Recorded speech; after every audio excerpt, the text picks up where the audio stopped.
کل جو دھماکہ ہوتا ہے کوئٹہ میں، اس کے بارے میں خبر اور ساری تفصیلات آپ لوگوں نے سنی ہیں، لیکن میں اس کا پس منظر آپ کو بتانا چاہوں گا، کچھ ایسے ڈاٹس کنیکٹ کروں گا جو شاید پہلے آپ کے سامنے کسی نے نہ رکھے ہوں۔ دیکھیں، کوئٹہ کا واحد یہ 5 اسٹار ہوٹل ہے سرینا، اس کی کار پارکنگ میں یہ دھماکہ ہوتا ہے، اور دھماکہ کار میں نصب امپرووائزڈ ڈیوائس سے یا دھماکہ خیز مواد کی تنصیب کے ذریعے کیا جاتا ہے، اور 4 افراد شہید اور 12 زخمی ہوتے ہیں۔ دھماکے کے بعد ایک خبر آتی ہے جس نے مزید سنسنی پھیلا دی، اور وہ خبر یہ تھی کہ اس دھماکے کا ٹارگٹ کوئی اور نہیں بلکہ پاکستان میں تعینات چین کے سفیر ہیں، جو چینی وفد کے ساتھ کوئٹہ میں موجود ہیں۔ اس اطلاع کو نظر انداز یا ڈاؤن پلے کرنے کی کوشش کی جاتی ہے تاکہ دشمن اس کا فائدہ نہ اٹھا سکے اور دشمن اس کے اوپر ڈھول نہ پیٹے کہ جی ہم نے تو چین کو حملہ کرنا تھا، چین کو ڈرانا تھا اور چین بھاگ گیا۔ اس میں حقیقت اس لیے لگتی ہے کہ ابتدائی خبروں میں یہ کہا گیا تھا کہ چینی سفیر کے آنے سے پہلے ہی دھماکہ ہو گیا ہے۔ سرینا ہوٹل کوئٹہ کا واحد سب سے بڑا اور لگژری ہوٹل ہے۔ میرا اپنا سٹے بھی جب بھی کوئٹہ جانا ہوتا ہے وہ یہی ہوتا ہے، کیونکہ یہ سیف جگہ پر ہے، یہاں سے ہر طرف ایکسس آپ کو آسانی سے مل جاتی ہے۔ جتنے وی آئی پی لوگ آتے ہیں کوئٹہ میں، وہ غیر ملکی ہوں یا ملکی ہوں، حکومتی شخصیات ہوں، وہ کوئٹہ جب جاتی ہیں وہ اسی ہوٹل میں ٹھہرتی ہیں، اس کے علاقے کی وجہ سے اور اس کی سیکیورٹی کی وجہ سے۔ یہ جس علاقے میں ہے وہاں اور بھی بہت ساری سرکاری عمارتیں اور دفاتر ہیں، میں اس کا محل وقوع بھی آپ کو آگے چل کے بتاتا ہوں۔ جب چینی سفیر سے متعلق خبر آئی تو بلوچستان کے وزیر داخلہ میر ضیاء اللہ لانگو نے یہ کنفرم کیا کہ چینی سفیر کوئٹہ میں ہیں، اور یہ بھی کہا کہ ان سے میری بات ہو گئی ہے، اور اہم بات یہ کہ اس دھماکے کے بعد چینی سفیر انتہائی پرعزم نظر آئے تھے اور وہ غیر متزلزل تھے، وہ ڈرے نہیں، گھبرائے نہیں۔ لانگو صاحب کے مطابق چینی سفیر نے اس کمٹمنٹ کا اظہار کیا کہ اب تو وہ اپنا دورہ کوئٹہ سے مکمل کر کے ہی جائیں گے، ادھورا دورہ چھوڑ کر ہی جائیں گے۔ ان جملوں سے اندازہ ہوتا ہے کہ چینی سفیر اگر کسی وفد کی صورت میں کوئٹہ میں ہیں تو یقینی طور پر سی پیک سے متعلق کوئی اہم کام چل رہا ہوگا، اہم معاملات ہوں گے جو وہ نمٹا رہے ہوں گے۔ چنانچہ دشمن نے اس عمل کو سیبوٹیج کرنے کے لیے جلدی میں کارروائی کرنے کی کوشش کی ہے۔ یہاں کچھ اور باتیں بھی غور طلب ہیں جو میں اب آپ کو بتاؤں، یہاں پہ کانٹیکسٹ کیا ہے، لیکن اس سے پہلے سرینا ہوٹل جہاں واقع ہے، یہ زرغون روڈ جو کہ ریڈ زون کا علاقہ کہلاتا ہے، یہاں پر ہے۔ ایک طرف اس کے کوئٹہ کینٹ ہے، دوسری طرف بلوچستان اسمبلی ہے، اور ساتھ ہی بلوچستان ہائی کورٹ کی عمارت بھی ہے۔ پھر ایسے علاقے میں کسی ایسی کارروائی کا ہونا یہ بذات خود ایک بہت بڑا سوال ہے، وہ بھی ایسے وقت میں جب چینی باشندے ہی نہیں، خود چینی سفیر کوئٹہ میں موجود ہوں، جن کے متعلق یہی کہا جا رہا ہے کہ ان کا جو قیام تھا، ان کا جو سٹے تھا، وہ سرینا میں ہی تھا۔ اچھا، یہ کوئی پہلی دفعہ نہیں ہوا کہ کوئٹہ کے ریڈ زون میں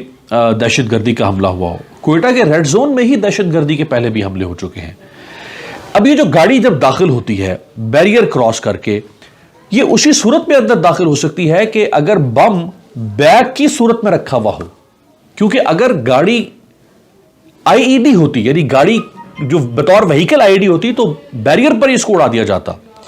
امکان یہی ہے کہ ٹائم ڈیوائس کو کسی خاص لمحے پر استعمال کیے جانا تھا، اس ارادے سے گاڑی کو داخل کروایا گیا اندر۔ اس دھماکے کی سنگین نوعیت کا اب پہلو کیا بنتا ہے، ڈاٹس کیا، ذرا وہ سنیں۔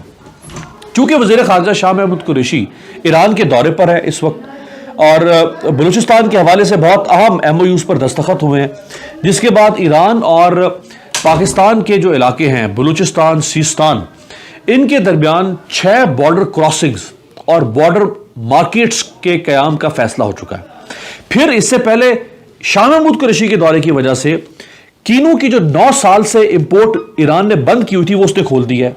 پھر تحریک لبیک کی جو صورتحال پورا 1 ہفتہ بنی رہی وہ 2 دن پہلے ختم ہوئی، ہماری جان خلاصی ہوئی۔ اسی طرح اس دھماکے کا ایک اور پس منظر ہے، وہ پرسوں ایک خبر آئی تھی کہ پہلے ایکنک نے اور اب چینی فائنینشل آفیشلز نے 6 ارب ڈالر قرضے کے لیے چینی ایگزم بینک کو ML1 جو ریلوے کا منصوبہ ہے اس سے متعلق بلو پرنٹ بنا کر فنڈز کی فراہمی کے لیے پروجیکٹ کی ساری ڈیٹیلز جو ہیں وہ چین بھیج دی ہیں۔ اس میں ٹیکنیکل، انتظامی اور جو لاگت ہے، کاسٹ ہے، اس کے حوالے سے سارے اخراجات کی تفصیلات کو شامل کر کے بھیجا گیا ہے، اور اب اسی سال کے اندر اس پر کام شروع ہو جائے گا۔ 1872 کلومیٹر کے ML1 کے نتیجے میں جو پاکستان ریلوے کا نظام ہے وہ جدید ہو جائے گا، سمارٹ ہو جائے گا،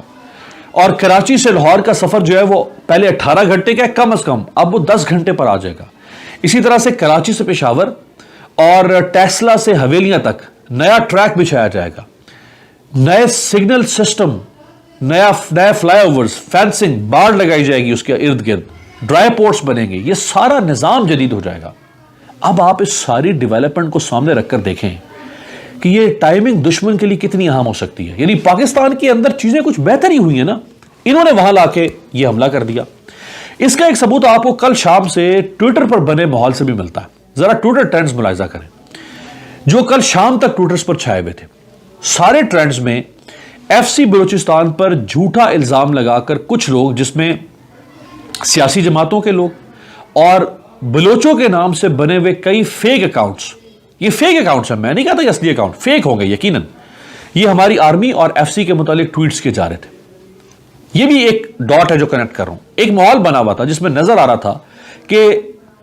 یہ جو سائبر فورس ہے وہ بیٹھ کے پاکستان کے بارے میں کیا کچھ کر رہی ہے۔ ایک بچے سے مبینہ طور پر زیادتی کا الزام ایف سی کے کسی نامعلوم شخص پر یوب کے علاقے میں لگایا جا رہا تھا۔ ہر ٹویٹ پروپیگنڈا مہم کے تحت مخصوص الفاظ کا ایک کوڈڈ میسج معلوم ہو رہی تھی، لیکن یہ سب مختلف جعلی اکاؤنٹس کے ذریعے ٹرینڈز کے روپ میں پھیلایا جا رہا تھا۔ نظر آ رہا تھا کہ یہ ایک ارادی کوشش ہو رہی ہے کہیں سے بیٹھ کے۔ ایک خاص ٹویٹ کا میں یہاں ذکر کروں گا، اور وہ کسی اور کا نہیں بلکہ پاکستان کے خلاف زہر اگلنے والے بھارتی جو پروپیگنڈسٹ ہے بہت بڑا، گورے واریہ اس کا تھا۔ اس نے کوئٹہ کا بطور خاص ذکر کیا ہے، اور اس نے ذکر کر کے خون کی ہولی کی بات کی ہے۔ اب میں یہ نہیں کہتا کہ یہ بندہ کو ہنٹ دے رہا تھا کل کے دھماکے سے متعلق، لیکن بلڈ شیڈ کے لیے کوئٹہ کا لفظ جب دشمن کے الفاظ میں سب سے زیادہ نمایاں ہو اور آگے ہو تو پھر سمجھنا مشکل نہیں ہے کہ جس را کا یہ چہرہ بن کر گورے واریہ میڈیا میں بیٹھا ہے اور سوشل میڈیا پر زہر اگلتا ہے، اس سے ہمیں بہت سی باتیں سمجھنے میں آسانی ضرور ہو جاتی ہے۔